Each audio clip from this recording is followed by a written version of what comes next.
Venir étudier au Canada est une opportunité en or, n'est-ce pas? Mais cette opportunité en or pourrait être encore meilleure, pourrait être encore plus délicieuse si en plus de ça, tu pouvais associer travail et études. Mais est-il possible que tu puisses travailler avec le visa que tu as en tant qu'étudiant étranger ici? Eh bien, dans cette vidéo, on va parler de ça jusqu'à la fin parce qu'en plus, il y aura peut-être un bonus pour toi. Hey, bon retour avec ton gars, Terence, l'afro-investisseur, avec une autre vidéo pour aider la communauté afro à être de plus en plus compétitive. Dans cette vidéo, on va parler de quelque chose de très important qui touche beaucoup de frères et de sœurs du continent africain qui regardent vers l'Occident pour venir étudier. Qu'est-ce qui t'attend exactement? Et sans plus trop tarder, on va directement plonger dans le vif du sujet. Être étudiant étranger au Canada, ça coûte super cher. Non, écoute, ça coûte super cher.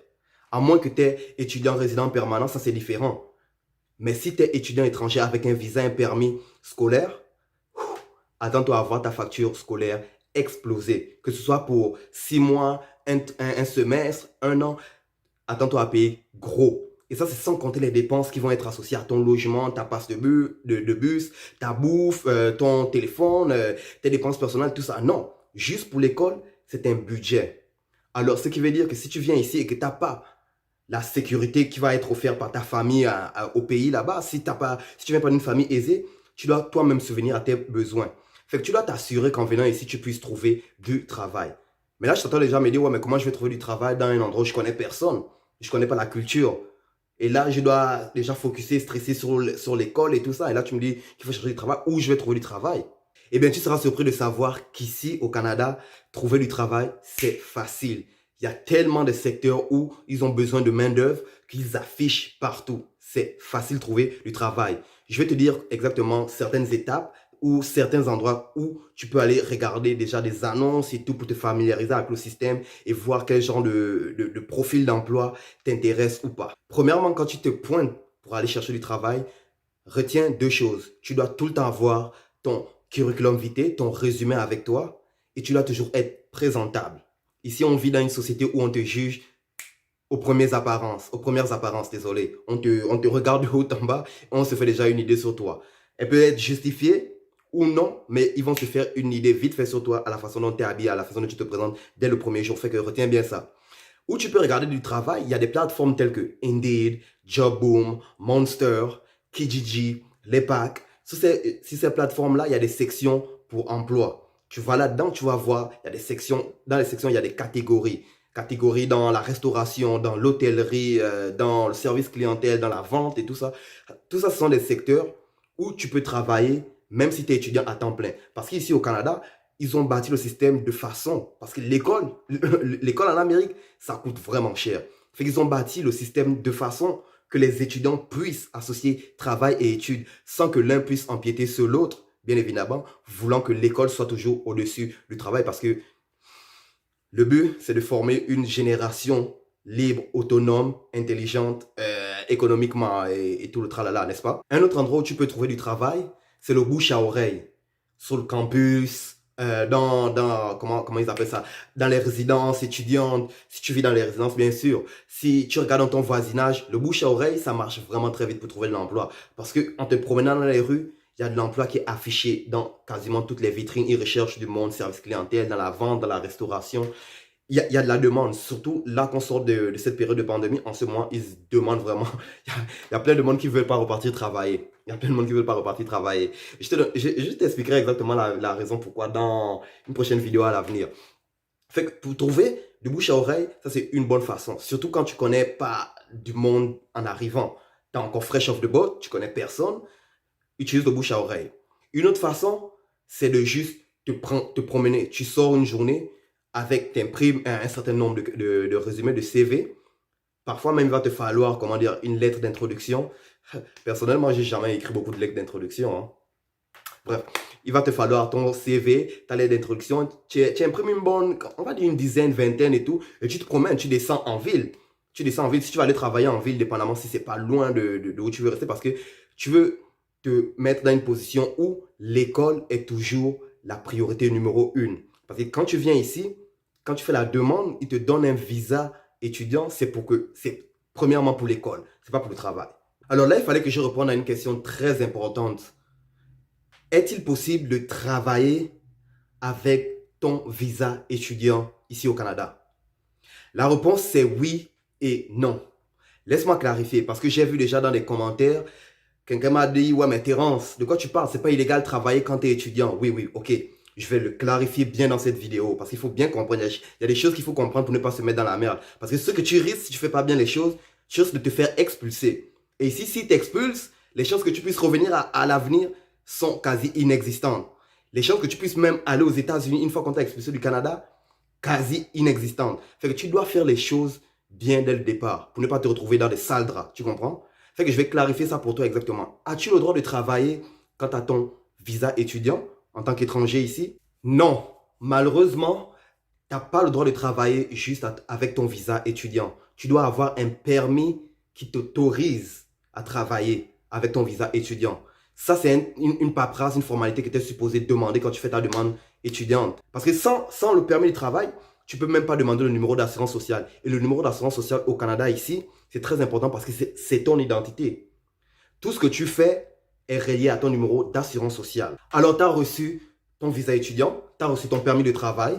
Là, tu arrives au Canada et maintenant, tu t'apprêtes à te lancer sur le marché du travail en plus de ton école, n'est-ce pas? Attention, respecte bien les règles suivantes que je m'apprête à énumérer, s'il te plaît. C'est très important, une fois que tu as reçu ton permis de travail attaché avec ton visa étudiant. Alors, tu as deux options. La première option, ça va être de travailler dans le campus. Mais ça, honnêtement, ça intéresse personne. Il y a moins de fun sur le campus. Et la plupart du temps, la plupart de ces emplois sur le campus vont déjà être occupés. La deuxième option que tu as, c'est travailler hors campus. Ça, c'est ce qui nous intéresse. Là, tu es dans la vie de tous les jours, tu rencontres du monde, tu te fais des connaissances, des amis. C'est ce qui nous intéresse, n'est-ce pas? Travailler dans la vie de tous les jours. Alors, quelles sont les règles que tu dois respecter à la lettre quand tu travailles hors campus? Le premier point, retiens bien ça, c'est très très important. Tu n'es pas supposé commencer à travailler avant d'avoir commencé tes cours.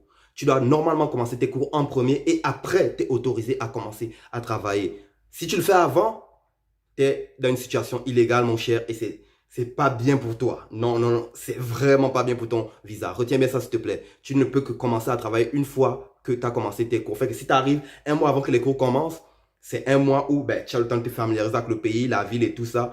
Tu n'es pas supposé être au travail. Retiens bien ça. Le prochain point, tu dois être inscrit à tout prix dans un cours qui dure minimum 6 mois. Pas moins que ça. 6 mois en montant, tu es OK.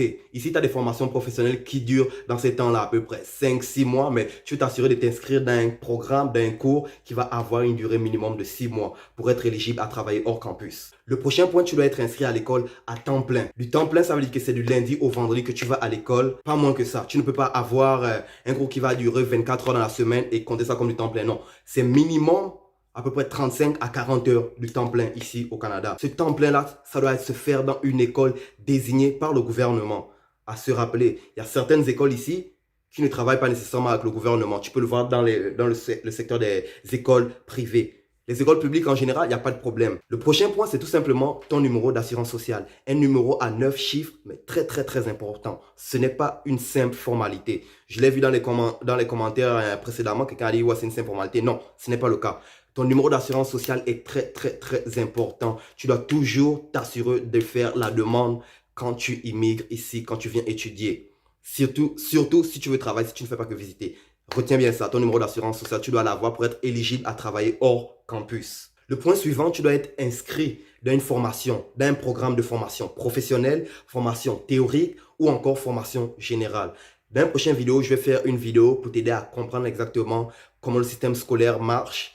Ça va te faciliter la vie à comprendre exactement de quoi ils font référence ici. Et le point suivant, tu dois t'assurer que ton programme mène à l'obtention d'un diplôme ou d'un certificat, non d'une attestation. C'est très important à se rappeler aussi de ce point-là, parce qu'ici au Canada, tu as certaines écoles, tu as certains programmes qui sont offerts, qui à la fin te donnent une attestation et non un diplôme, un certificat. Dans ton cas à toi, l'attestation ne va pas être reconnue. Toi, tu veux un programme qui te donne le diplôme ou le certificat à la fin. Et comme si toutes ces conditions-là ne suffisaient pas, il y a encore d'autres conditions auxquelles, attention, tu dois vraiment faire attention à celles-là. Parce que si tu ne les respectes pas, ça va vraiment te mener directement vers l'avion, direction le pays, là. La première condition, si tu ne vas plus à ton programme à temps plein, du lundi au vendredi, eh bien, tu es supposé arrêter de travailler. Ne te mets pas dans la merde. La deuxième condition, si tu veux prendre des vacances qui ne sont pas autorisées, ici, on parle bien de vacances autorisées, on parle bien de vacances de l'été, de vacances d'hiver, telles que Noël et tout ça. Si ce sont des vacances du genre, ok. Mais si ce n'est pas des vacances de même et si c'est des vacances personnelles que toi-même tu décides de prendre, tu dois arrêter de travailler.